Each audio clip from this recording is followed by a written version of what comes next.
Distribuição Europa Filmes do Brasil.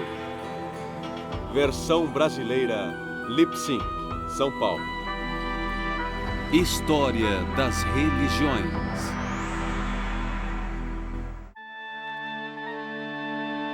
Judaísmo. Shalom, Tová Uvracha, Chen Vachest Verachmim, Aleinu Val Kol Yisrael Amecha. Dai paz, bondade, bênçãos, benevolência, clemência e compaixão a nós e a todo o seu povo, a casa de Israel.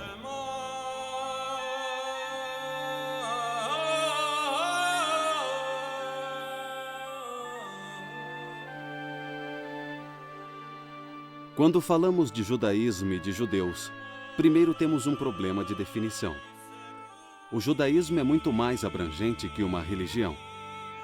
Já se disse que o judaísmo é mais bem descrito como uma civilização. Claro que os judeus têm uma teologia e uma concepção única de Deus, mas este é só o primeiro passo. O judaísmo obriga seus seguidores a um modo de vida, incluindo um código de leis e práticas e um sistema ético. A vida judaica inclui um amplo conceito de santidade que envolve um povo santo, a terra santa de Israel, a cidade santa de Jerusalém e uma língua santa, o hebraico. O judaísmo não deve ser visto como doutrina paralela ao cristianismo ou ao budismo, por exemplo.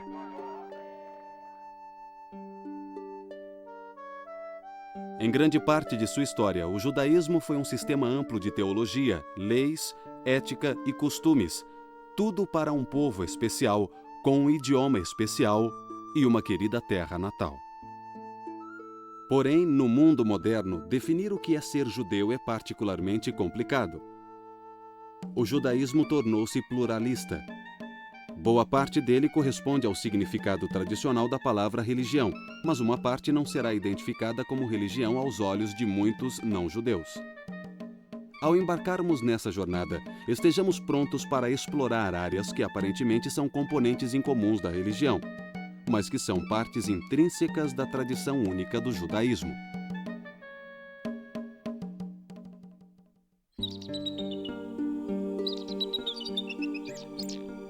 A história judaica começou quando o patriarca Abraão, vivendo num lugar hoje chamado de Iraque, recebeu um chamado divino que está descrito na Bíblia. O Senhor disse a Abraão: deixa tua terra, teus parentes e a casa do teu pai. E vai para a terra que te mostrarei, e farei de ti uma grande nação, e te abençoarei, e engrandecerei teu nome, e serás uma bendição. Abraão, pai do povo judeu, teve uma das maiores inspirações humanas. A história do povo judeu começou quando Abraão compreendeu que só havia um Deus e que esse Deus regia todos os povos, toda a história, todas as nações e que Deus queria que as pessoas fossem éticas e boas, e foram os descendentes de Abraão que deram origem ao povo judeu. Esse monoteísmo foi a maior contribuição judaica à humanidade e o princípio fundador do judaísmo.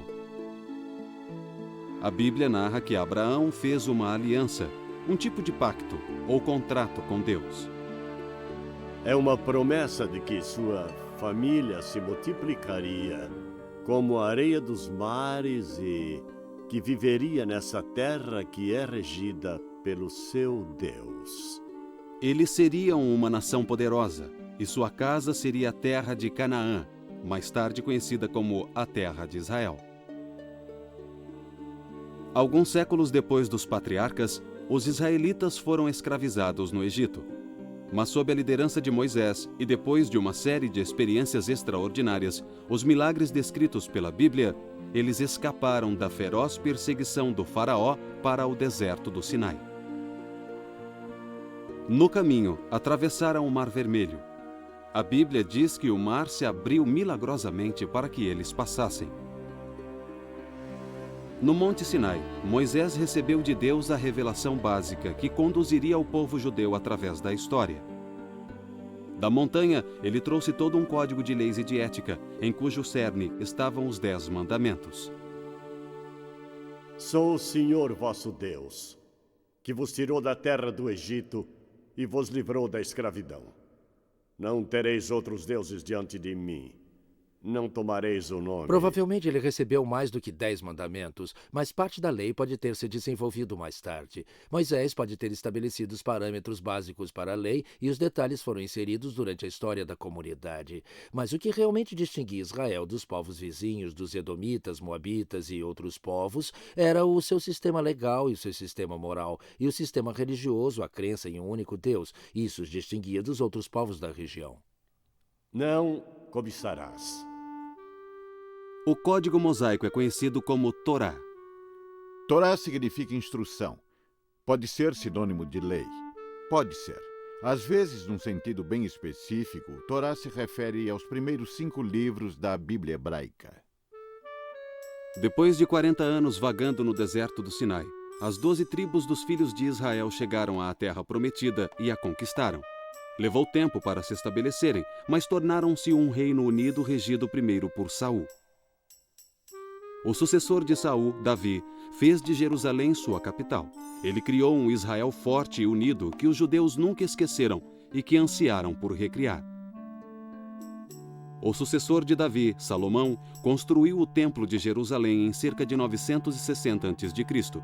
Esse templo foi o foco do culto israelita, que, em termos acadêmicos, significa um sistema religioso de adoração ou ritual. O culto israelita tinha como centro um sistema sacrificial. Foi centralizado por Moisés num santuário portátil que seria carregado pelo deserto do Sinai. Esse santuário receberia um foco permanente no templo construído pelo rei Salomão em Jerusalém. A terra prometida de Israel era vista como terra santa. Com o rei Davi, Jerusalém virou capital e tornou-se a cidade santa. O rei Salomão construiu o templo. Uma santidade especial passou a ser atribuída a este local, vista como a morada de Deus na terra. Quando o templo foi dedicado, Salomão orou: Escuta a súplica de teu servo e de teu povo de Israel, quando orarem neste lugar. Escuta do céu onde resides. Escuta e perdoa. O povo do reino unificado era conhecido como Filhos de Israel, ou Israelitas. Esse nome se baseia no nome Israel, que Deus deu a Jacó, o terceiro patriarca e ancestral do povo. Nós também sabemos que depois de formarem uma comunidade única das 12 tribos, isso durou muito pouco tempo, o período de Saul, Davi e Salomão. Após Salomão, essa comunidade se dividiu em 2 grupos. Um grupo do norte com cerca de 7 ou 10 tribos e um grupo do sul com as tribos restantes. O grupo do norte, chamado Israel, durou mais ou menos 200 anos, foi conquistado pelos assírios e desapareceu da história. Não sabemos o que aconteceu com eles. A palavra judeu passou a se aplicar a todo o povo e mais tarde a palavra judaísmo foi cunhada para se referir à sua religião. Outro nome inicial para o povo era hebreus. Quando Israel caiu, o reino de Judá se manteve independente por mais de um século, até 586 a.C., quando Judá foi tomada pelos babilônios. O templo foi destruído. A elite de Judá foi exilada na Babilônia. Eles conseguiram preservar sua identidade, mas seus salmos registram sua angústia.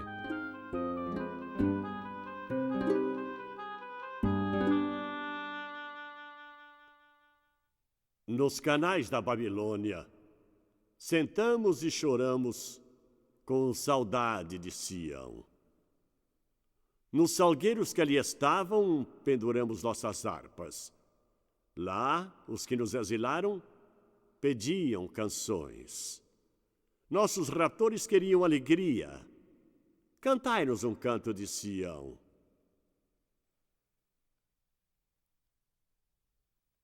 Como poderíamos cantar um canto do Senhor numa terra estrangeira? Se eu me esquecer de ti, Jerusalém, que me seque a mão direita, que me cole a língua ao paladar. Caso eu não me lembre de ti, caso eu não eleve Jerusalém ao topo da minha alegria. A fidelidade judaica foi recompensada após décadas de cativeiro, quando Ciro, o rei persa que conquistara a Babilônia, permitiu-lhes voltar a Jerusalém. Os que retornaram reconstruíram o templo. Quando os sobreviventes do exílio na Babilônia voltaram e reconstruíram no final do século VI a.C., eles fizeram o que chamamos de Segundo Templo. Esse templo sobreviveu ao longo do período romano.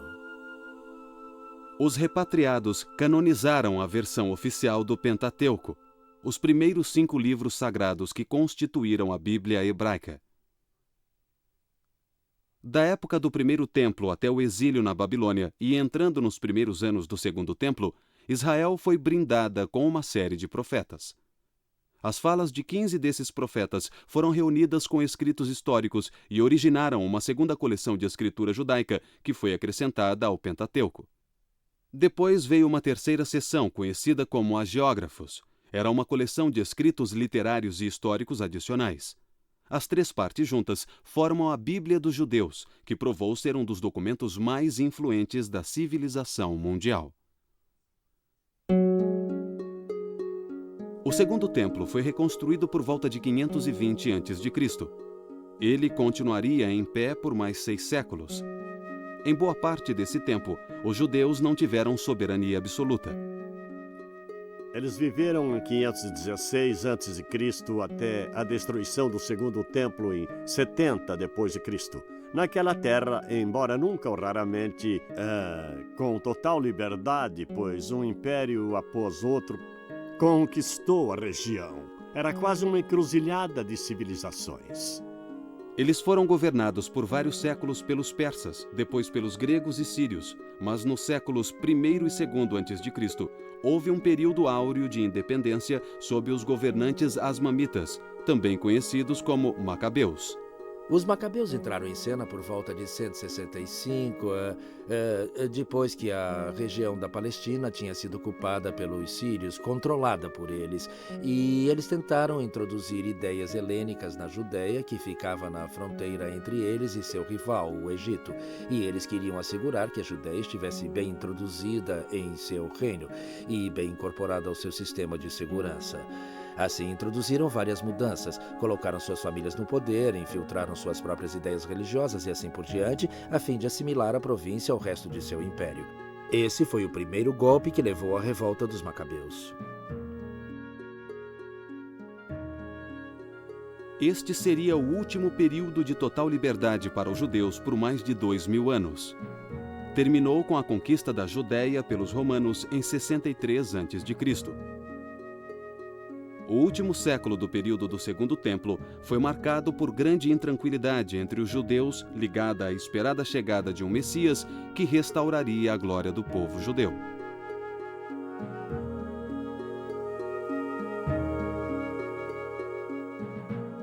A maior crise do judaísmo deu-se em 70 d.C. Os judeus da Palestina se rebelaram contra o governo romano. Depois de 4 anos de guerras, incluindo o cerco de Jerusalém, a rebelião foi reprimida.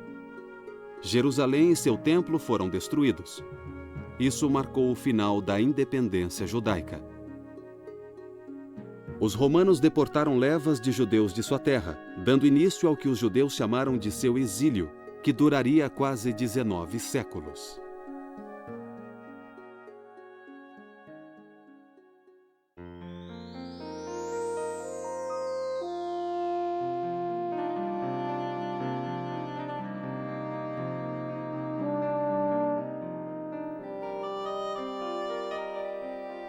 A reação romana à rebelião, que acabou levando à destruição do templo, foi devastadora para a população na terra de Israel, e ela deixou de ser o centro da vida judaica.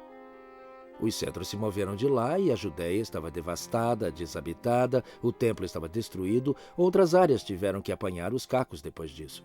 Por exemplo, os judeus que ficaram na Babilônia depois do exílio fundaram uma comunidade judaica babilônica que durou 20 séculos. Os judeus conseguiram manter um sentido de comunidade. Em Sura, em Pumpadita, na Babilônia, em Alexandria, no Egito, em Roma, na Grécia, havia comunidades judaicas que se colocavam à parte da comunidade maior para que pudessem viver segundo suas leis e seguir suas próprias tradições. Em vez do templo, o cerne do judaísmo passou a ser a sinagoga. Durante séculos, os judeus visitaram o Templo de Jerusalém sempre que possível, em uma das festas de peregrinação: Páscoa, Pentecostes e Tabernáculo. Mas isso se tornou cada vez mais difícil com a extensão da diáspora judaica. Era necessário um local para a devoção comunitária. Com isso surgiram as sinagogas. A sinagoga era um conceito revolucionário numa época em que os templos pagãos eram tidos como a moradia física das divindades, em que a veneração se expressava através do sacrifício e em que os santuários só eram acessíveis à casta dos sacerdotes. Além da lei ditada a Moisés no Sinai, Deus teria dado a Moisés outras instruções orais. Elas foram transmitidas oralmente de uma geração à outra e continuamente expandidas, de modo que no século I depois de Cristo, essa tradição oral atingira enormes proporções. Um dos mais antigos escritos rabínicos que temos é a Mishnah. Provavelmente foi editada entre 200 e 250 depois de Cristo. Foi a primeira tentativa de explicar como utilizar a Bíblia, suas leis e regras na vida cotidiana no mundo romano. A compilação seguinte mais importante foi o Talmud. O Talmud ganhou a forma que hoje conhecemos por volta de 550 ou 600 depois de Cristo, cerca de 400 anos depois da Mishnah. É uma série de discussões, casos, precedentes de como interpretar e aplicar o entendimento da Mishnah sobre a lei bíblica a novas situações. O Talmud é uma obra enorme, com cerca de 3 milhões de palavras. É uma biblioteca completa, contendo um código vasto e detalhado que cobre toda a gama da vida civil e religiosa. Também contém assuntos mais leves, incluindo anedotas e lendas.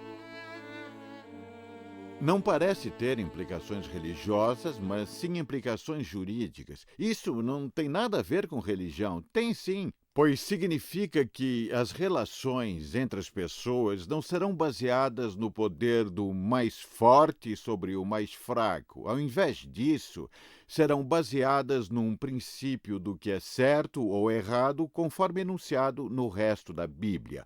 Tudo englobado, de modo geral, no não roubarás. Se não é seu, não pegue. Foi através da Torá, do Talmud e do nosso livro de orações que a comunidade judaica, onde quer que tenha existido, conseguiu se manter enquanto comunidade. Nos primeiros séculos depois de Cristo, a dispersão judaica alcançara a Arábia ao sul, a Armênia e a Pérsia ao leste e o Oceano Atlântico a oeste. Os judeus também seguiram no rastro dos exércitos romanos até o norte da Europa, onde formaram novas comunidades. Mas o triunfo do cristianismo foi uma tragédia para os judeus.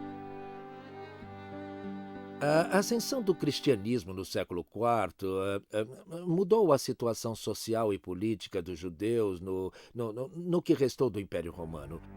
Com a queda do Império Romano, a Igreja tornou-se a instituição que sobreviveu e se tornou o governo de facto que substituiu o Império Romano. Os imperadores bizantinos introduziram leis antijudaicas, que foram a base durante séculos de terríveis perseguições. Essas leis visavam isolar e humilhar os judeus e tornar ilegal sua ligação próxima com a sociedade cristã. Com o passar dos séculos, a Igreja criou leis cada vez mais duras contra os judeus. Eles eram marcados como párias e sofreram constantes discriminações. Os judeus eram obrigados a usar trajes ou insígnias especiais. Estavam sujeitos a ataques, expulsões e massacres.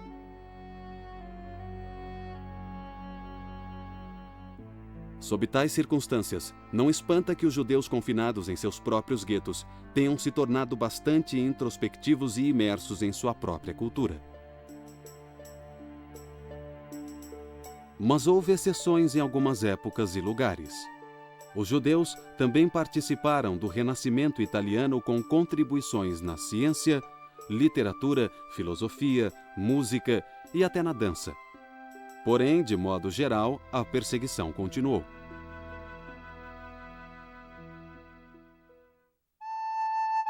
O judaísmo sempre teve um elemento básico de otimismo. Os judeus não acreditaram no pecado original e depois do exílio tiveram certeza de que Deus traria o seu povo de volta à sua terra a salvo de seus perseguidores. O profeta Jeremias previra esse resultado. Eu mesmo reunirei o meu rebanho disperso em todas as terras para onde os levaram, e os trarei de volta ao aprisco, e eles darão frutos e se multiplicarão. Por todo esse tempo, o grande ideal da sociedade judaica foi o estudo e o homem culto. O erudito e rabino era o modelo. Os judeus introduziram uma educação universal nos dias do templo e sempre fizeram seus filhos estudarem, geralmente nas escolas talmúdicas, que floresceram em muitas comunidades. Os adultos também se debruçavam diariamente sobre o Talmud. Algumas vezes, esse estudo intensivo provocou uma reação negativa. Por exemplo, no século XVIII, um movimento pietista, o Hassidismo, rejeitou o fator intelectual da vida religiosa em favor de uma abordagem mais emocional. Os Hassidim, liderados por seu fundador, o Baal Shem Tov, o mestre do bom nome, no período medieval, quis trazer de volta ao judaísmo a celebração da vida e a alegria que sempre caracterizou a vida judaica com seus cantos e suas danças com a Torá e o sentimento de realização nessa relação com Deus. Depois das revoluções americana e francesa, os judeus deixaram de ser vistos como inferiores, sem ter direitos. Eles se tornaram cidadãos iguais. Muitos judeus passaram a questionar ensinamentos e práticas tradicionais. Surgiram novas formas de judaísmo. Uma das soluções mais influentes foi o judaísmo reformista. A reforma se deu no início do século XIX e, sob o impacto da interpretação bíblica moderna, determinou que eles não mais acreditassem que Deus dera a Torá completa e acabada no Sinai, mas que ela fora escrita por muitos homens ao longo dos séculos. Portanto, ela não foi dada por Deus, mas inspirada por ele. O judaísmo rabínico tradicional passou a ser chamado de ortodoxo para distingui-lo do judaísmo reformista. Embora os judeus sempre soubessem no que acreditavam, eles levaram milhares de anos para organizar sua teologia e credo de modo sistemático. Ao contrário do cristianismo, o judaísmo nunca teve um dogma oficial estipulado pelas autoridades. É verdade que a Bíblia está cheia de enunciados fundamentais do credo judaico, mas eles estão dispersos.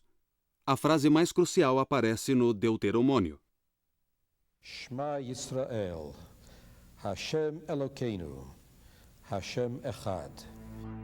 Escuta, ó Israel, o Senhor nosso Deus. O Senhor é um só.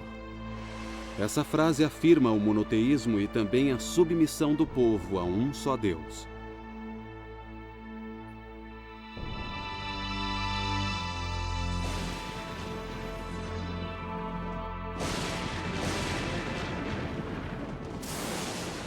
O conceito bíblico da criação tem muitas implicações importantes.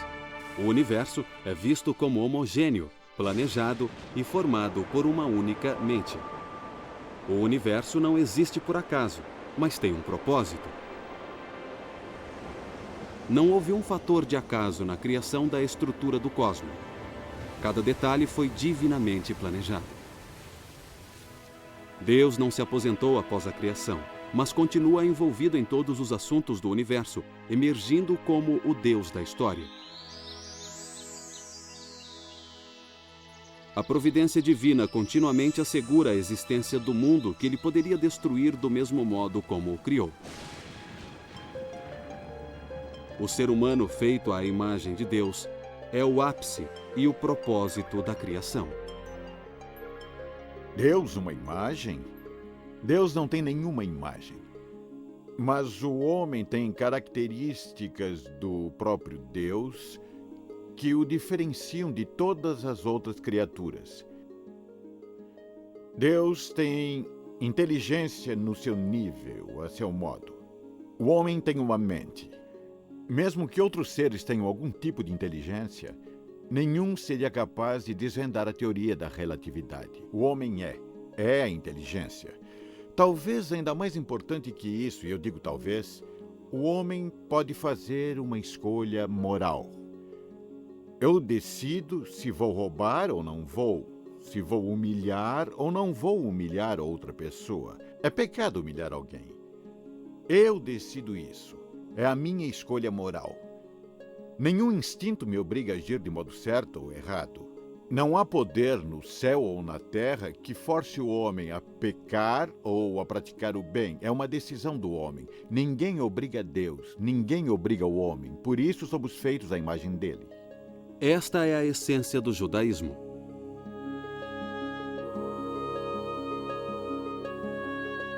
Os judeus antigos acreditavam que, se seguissem a lei mosaica, estariam fazendo a vontade de Deus e que Deus estaria ao seu lado.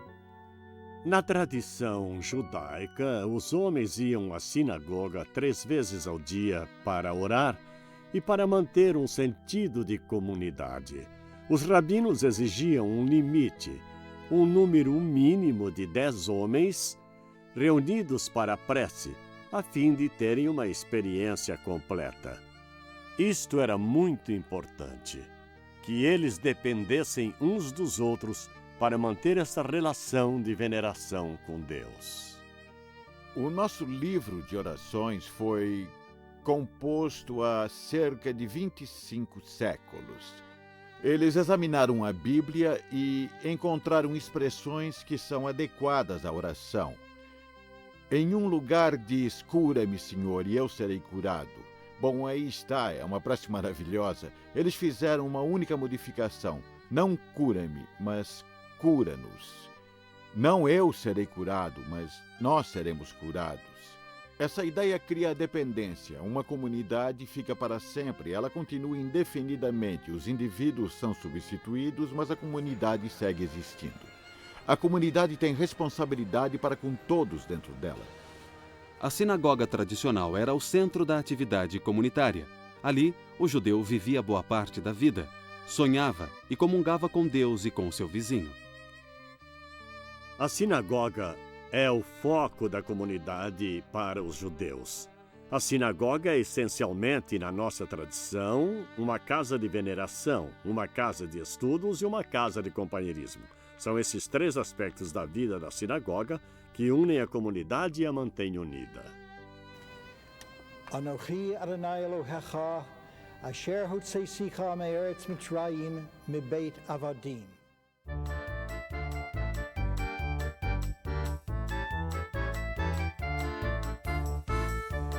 A vida judaica sempre girou em torno de 2 centros: a sinagoga e a casa. A casa é de fato o santuário de Israel, e mesmo depois da destruição do templo com o surgimento das sinagogas, ainda era em casa que se observava o sabá, os feriados, e havia a riqueza da tradição que fazia a família seguir aquilo que era sagrado e precioso em suas vidas. Diretrizes para a relação entre pais e filhos são bem desenvolvidas na literatura judaica. Os filhos são vistos como uma extensão dos pais, e a família ideal é marcada por um amor mútuo e ilimitado e responsabilidades mútuas. Os filhos aprendem a respeitar e honrar os pais. Os filhos também são valorizados na vida judaica, e no passado, aquilo que chamamos de infertilidade era visto como uma maldição terrível. Se a esposa não tivesse filhos depois de 10 anos de casada, a lei e os costumes judaicos permitiam a bigamia a fim de gerar filhos.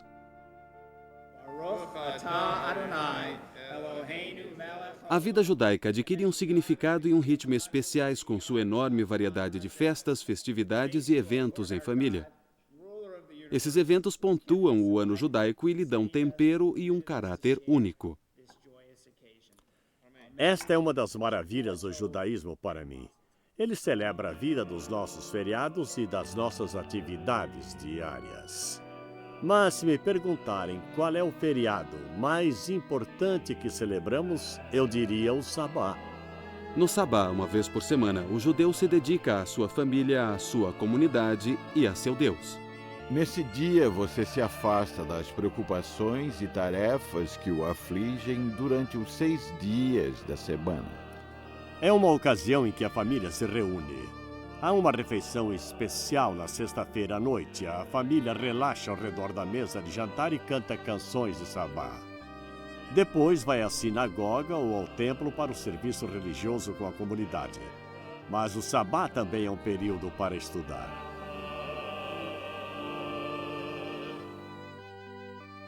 As 3 festividades, a Páscoa, a Festa das Semanas e a Festa das Tendas ou Tabernáculo, continuam a ocorrer na sinagoga e em casa.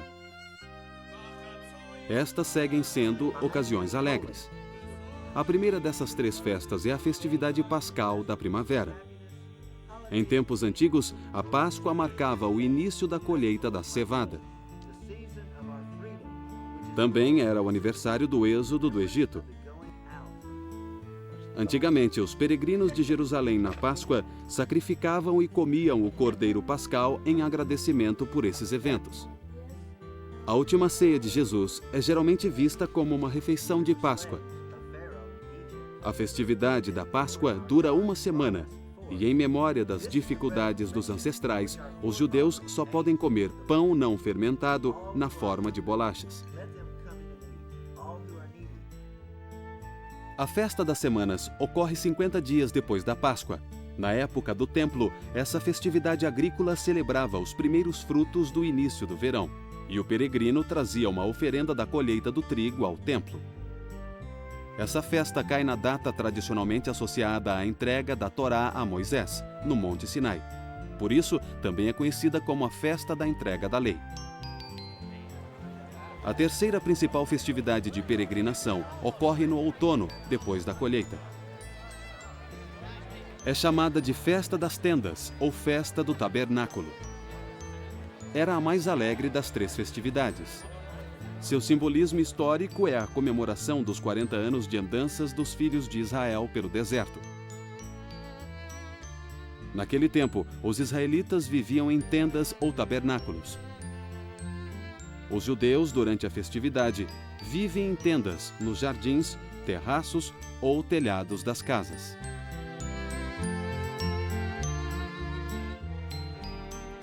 Elas são experiências muito alegres. Também existem ocasiões solenes na vida judaica. Os dias mais santificados do ano são Rosh Hashanah, o Ano Novo religioso, e 10 dias depois, Yom Kippur, o Dia do Perdão, na época do outono. E nessas datas o foco não está em casa como nos outros feriados, mas na sinagoga ou no templo, quando os judeus se reúnem para pedir perdão a Deus pelos pecados de ação e omissão do ano anterior, e para tentar começar um ano novo com a ficha limpa. Essas são as principais ocasiões solenes e festividades que celebramos. Mas eu devo acrescentar o Chanukah. Ele é o único feriado que celebramos que não é baseado nas Escrituras. Tornou-se um feriado importante, provavelmente por se dar na mesma época que o Natal, mas é uma ocasião de alegria e celebração baseada numa linda história da primeira vitória pela liberdade religiosa nos registros históricos e encontrada nos apócrifos, nos primeiro e segundo livros dos Macabeus. E celebramos o Purim, uma festa menos importante, pois não se encontra na Torá, mas está nas escrituras hebraicas e comemora a libertação dos judeus da tirania de um déspota. Quando os judeus estavam na Pérsia, eles foram atacados pelo inimigo. A rainha era judia e ela ajudou a salvar o seu povo naquela época. Fazemos uma grande celebração. As crianças se fantasiam, fazem várias brincadeiras também e se divertem muito, elas adoram. A liberdade é um tema que entra em todos os feriados importantes. O anseio de ser livre, de venerar o único Deus e de viver em paz como uma comunidade. O segundo ciclo de ocasiões especiais consiste nos marcos da vida familiar. Esses marcos começam com o casamento, que entre os judeus tem 2 finalidades: procriação e companheirismo. Os casamentos podem ser realizados em qualquer lugar, mas a sinagoga é o local favorito. A cerimônia é feita ao ar livre, se possível, para lembrar a promessa de Deus a Abraão de que sua prole seria tão numerosa quanto as estrelas. Na cerimônia de casamento, um palho é segurado sobre o casal para simbolizar o lar que eles estão fundando. Depois do casamento, o evento seguinte no ciclo familiar é o nascimento de um filho. Deus ordenou a Adão e Eva que crescessem e se multiplicassem, e isso foi visto pelos judeus como o primeiro dos 10 mandamentos. Se a criança for menino, uma cerimônia de circuncisão ocorre uma semana após o nascimento. Os jovens casais judeus de hoje costumam dar uma festa de entrega do nome também para as filhas. Baruch atah Adonai Eloheinu melech haolam asher kiddushanu. Aos 13 anos de idade, um menino judeu é visto como um adulto e se torna responsável por seus atos e observância religiosa. Somente após a Idade Média, esta se tornou uma cerimônia especial. Mas, atualmente, o Bar Mitzvah se tornou um evento essencial no ciclo de vida judaico. No século XX, uma cerimônia paralela foi introduzida para as meninas, aos 12 anos, o Bat Mitzvah.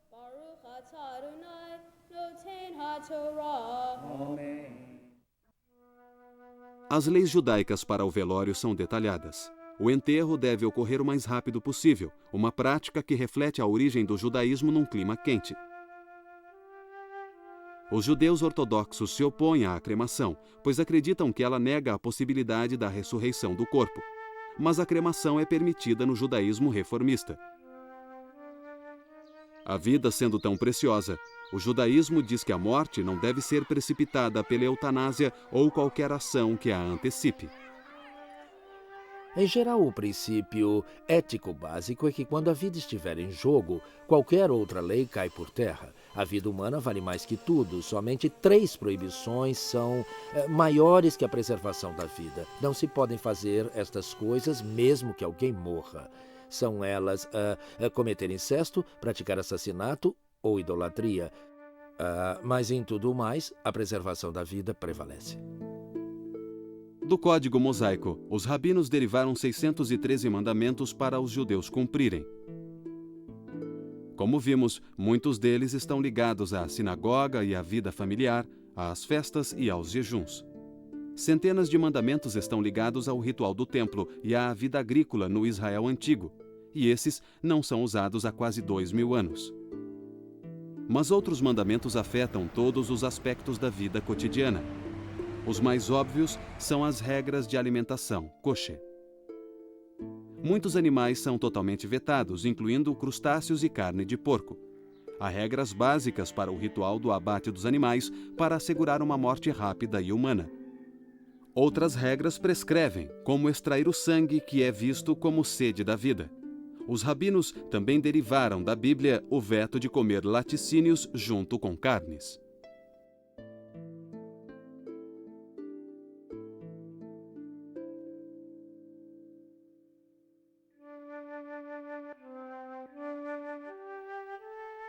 O vínculo com a Terra Santa é um fator vital do judaísmo. Foi estabelecido no início no pacto entre Deus e Abraão. A qualidade religiosa da vida na terra de Israel era vista como superior à de outros lugares. Não só um maior número de mandamentos podia ser cumprido em Israel, e sobretudo em Jerusalém, mas o judeu também se sentia mais perto da presença de Deus. Jerusalém representava o local onde se podia sentir a presença divina. Você podia, entre aspas, ver Deus. Você podia senti-lo ali mais do que em qualquer outro lugar. Ele representava, num sentido, a história judaica. O rei Davi, o rei Salomão, um tempo maravilhoso. Jerusalém sempre foi considerada o centro espiritual e simbólico do povo judeu. Nós saímos de Jerusalém, nós voltaremos para Jerusalém, voltaremos para lá. Certamente o Estado de Israel é uma preocupação primordial dos judeus em todo o mundo. Começando no final do século XIX, quando os judeus foram expulsos da Rússia, da Polônia, da maior parte do leste europeu. A migração de volta à Terra Santa começou de novo com toda a força.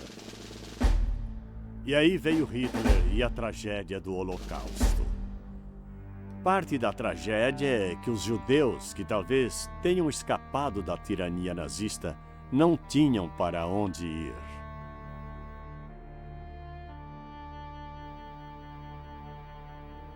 Bom, na minha opinião, à medida que o Ocidente moderno tomava forma com o Renascimento que veio depois, o problema da comunidade judaica, do que fazer com os judeus, começou a penetrar na civilização e cultura ocidentais, e isso continuou a ser um problema até o século XX. Os Estados Unidos hoje, por exemplo, em algumas regiões os judeus eram interditados até poucos anos. Pela mesma razão que os alemães nazistas mataram 6 milhões de judeus, pela única razão de serem judeus. Éramos odiados na Rússia só por sermos uma minoria e por sermos judeus. Em 1918, houve pogroms de judeus. Bandos invadiram nossa cidade e mataram, num só dia, mais de 500 pessoas. Buscavam, sobretudo, os homens. Isso foi em 1918, eu já tinha 13 anos. Ainda me lembro dessas atrocidades. Os homens jaziam nas ruas e 2 dias depois nos deram permissão para finalmente enterrá-los adequadamente. O Holocausto foi pior que qualquer outra perseguição já existente, mas teve continuidade com a ideia da segregação, dos guetos, o uso de insígnias especiais para identificar os judeus, restrições à atividade econômica. Nada disso foi original. Tudo isso teve raízes muito cedo no Ocidente. O problema dos judeus estava imbuído no Ocidente e continuou a modelar os eventos por centenas de anos até o nosso século. As igrejas ocidentais se horrorizaram ao perceber que o antissemitismo tradicional entre os cristãos e os estereótipos antissemitas criados ao longo dos anos contribuíram para uma atmosfera em que um holocausto era possível. As igrejas cristãs condenaram todas as formas de antissemitismo e logo se desenvolveu um diálogo entre judeus e cristãos. No século passado, o conceito do retorno a Sião foi transformado pelo movimento político sionista e culminou na criação do Estado de Israel em 1948. É histórico. Nós não tínhamos um país até 1948. Em 1948, finalmente recuperamos o nosso país.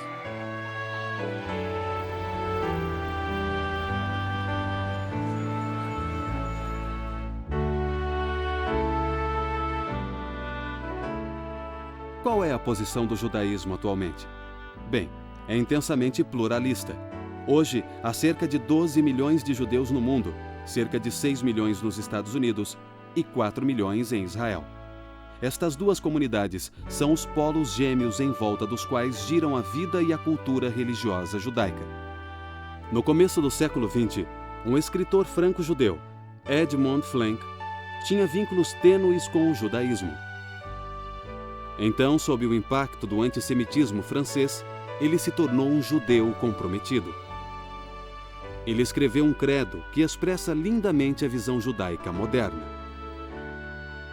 Sou um judeu, pois tendo nascido do povo judeu e o recuperado, meu desejo é que vivam depois de mim, mais vivos do que em mim. Sou um judeu, pois a fé judaica não exige de mim nenhuma resignação mental. Sou um judeu, pois a fé judaica exige de mim toda a devoção do meu coração. Sou um judeu, pois em todo lugar onde o sofrimento chora, o judeu chora. Sou um judeu, pois toda vez onde o desespero impera, o judeu tem esperança. Sou um judeu, pois a palavra do judaísmo é a mais antiga e mais nova. Sou um judeu, pois a promessa do judaísmo é uma promessa universal. Sou um judeu, pois para os judeus o mundo ainda não está terminado. Os homens o estão terminando. Sou um judeu, pois para os judeus o homem não é criado, os homens o estão criando. Sou um judeu, pois acima das nações e de Israel, o judeu coloca o homem em sua unidade. Sou um judeu, pois acima do homem, imagem da unidade divina, o judaísmo coloca a unidade divina e sua divindade.